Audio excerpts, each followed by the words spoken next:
Three, two, one. Hello, everyone, and welcome to our special interview today, where we talk about Kerala's culture. I'm your host, Nashita, and joining us today is Fiza, an expert on Kerala's rich cultural heritage. Welcome, Fiza. Thank you, but first of all, I'm not an expert. Just sharing some insight on my state. But yeah, would love to. Thank you for having me here. Thank you for having me. Okay. So let's start. I was gonna say let's dive in. Okay, so let's begin. Okay, so let's begin. For those who might not be familiar, could you give us a brief overview of Kerala's cultural landscape? Okay, so to begin with, I feel like a lot of people don't really know much about Kerala, but what they do know is it is God's own country. That's what we are referred to. We are known for our beautiful art forms, cuisine, culture, and mostly the greenery in our state. It's beautiful. I think it's one of the highest tourist attractive thing about our state, that how green it is and how just that's why it's called God's own country. That's fascinating. Now, one aspect of Kerala's culture that stands out to me is the traditional art forms and dances. Could you tell us about some of the popular ones? Okay, so traditional art forms, like we have Mohiniyattam, we have Kathakali, we have Bharatnatyam, we have so many. Mohiniyattam is, Kathakali is a famous dance form which involves a lot of makeup where you completely just transform your face. A lot of footwork, it is a lot of work to be a Kathakali dancer.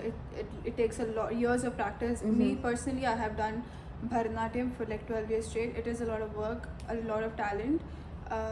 That's what we're known for, basically. People come to our state just to watch such dance concerts live, and it is a big like such performances and everything. Yeah. Have you ever been part of any in Dubai? Any performance? Like, have you ever taken part or volunteered? Really? How was it? I was a dancer myself. So doing Bharatanatyam growing up, I have performed in a lot of public events and stages. It was great. Very scary because it does take a lot of work, especially footwork. You end up with a lot of pain, but bruises and stuff. But it's beautiful. It is. That's really nice. That sounds incredible. Now on to festivals. I've heard about Onam and Vishu. What makes these festivals so special in Kerala? And are they different or are they the same? Do they have the same concept meaning behind it? No, so they are two different things. A lot of people think it's the same thing, but so let me explain. Onam is something that all Malayalis celebrate. Okay. It's a cultural thing. So we dress up, again, men wearing munda and women wearing saris, and the color is like gold and white, but so we go to like seti sari and seti munda. That's what we go for. And we do this thing where we have pookalam. It's like flowers. We decorate the house with flowers. We eat sadhya, which is a traditional cuisine from Kerala itself. Another thing is Vishu. Again, people mistake it. It's not celebrated by all Malayalis. It's celebrated by Hindu Malayalis. It's more of a Hindu festival. And there's a thing called Vishu Kainitam. So if you're aware, for Eid, we have Eidi, where we get money from our parents and loved ones. Same way, Vishu Kainitam is when your parents give you money. It's like in the Hindu way of getting money. And we have this thing called Vishu Kani, which is like an auspicious sighting. So you wake up and you open your eyes and the first thing you see is God. Hindus have puja rooms and all in Kerala. So when you wake up, the first thing you see is God. So that is called Vishu Kani. So it's a very beautiful tradition, I feel like. That sounds a lot fun. Speaking of food, Kerala's cuisine is known for its unique flavors.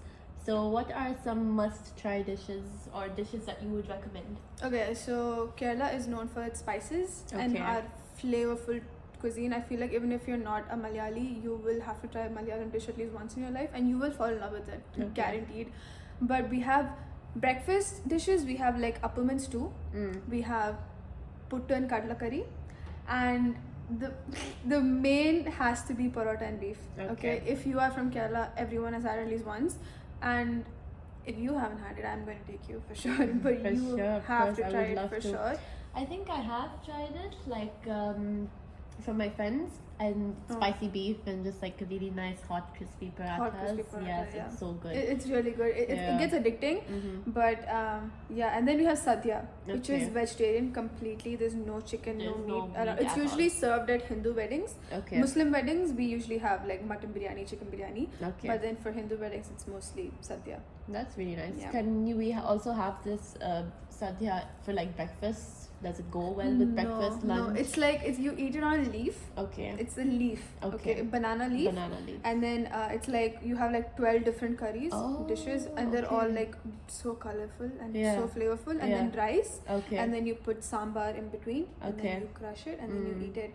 But then, and for dessert, on that same leaf, you put like payasam, which is a dessert, which is really good. You should try that as well.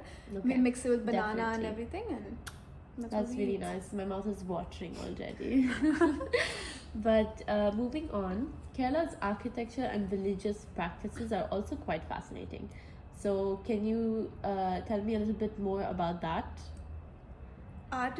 Architecture? I mean, Kerala's architecture is characterized by its unique style of like wooden houses with like sloping roads and ancient. So again, we are very, very, very rich when it comes to culture and heritage. So the state is also home to like a lot of diverse aspects and a lot of culture. And like if you go to not the city side of Kerala, but if you go to the village side of Kerala, you will see how rich in culture we are and how far we've come at the same time. Tourist spots, actually tourists are more attracted to going to the village side of Kerala than the city side because there's a lot more stories hidden inside those houses. Not more history. History, yeah. That's really nice.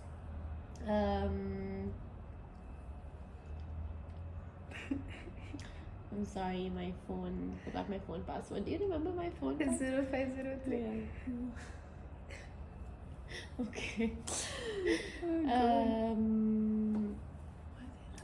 So back to that. I mean, it's incredible how diverse Kerala's cultural landscape is. And we've covered so much already, but before we wrap up, how do you see Kerala's culture evolving in the modern era? In the modern era, Kerala's culture is resilient and dynamic, embracing both tradition and modernity. So during like the fast pace of development that we're going through and like a lot of amidst modernization, it can be hard to get lost within the modern era. But I feel like Kerala is the one state where we are always rich on our past culture and our roots. So while we cherish our cultural heritage, we also embrace new ideas and modernization and innovations. However, presenting our traditions and values amidst, again, like I said, globalization remains a challenge. But I'm being extremely optimistic because I have full faith in my state. So, I'm being optimistic about Kerala and its future. Well said. Thank you so much, Fiza, for taking the time to enlighten us about Kerala's rich culture. It's been a pleasure having you on the show. Thank you for having me, Nishita. I'm so glad you picked me to speak about Kerala. But again, I'm not an expert, no expert. But I think we've learned a lot of great insight today. Yeah, but I'm glad that I was completely raised here my whole life, but I'm not like whitewashed. Yeah. I do know. It's always important to stick to your roots and carry them forward. And so I think that's really Alhamdulillah important. for that. I know enough that I'm glad you picked me. But thank you for having me. Thank you, Fiza. And I will make you eat parota. Oh yes, of course. Sure. You make it, I'll try. I'll make it. Okay, perfect. And that wraps up our special segment on Kerala's culture. Stay tuned for more exciting interviews coming your way. Thank you, Fiza. Thank you.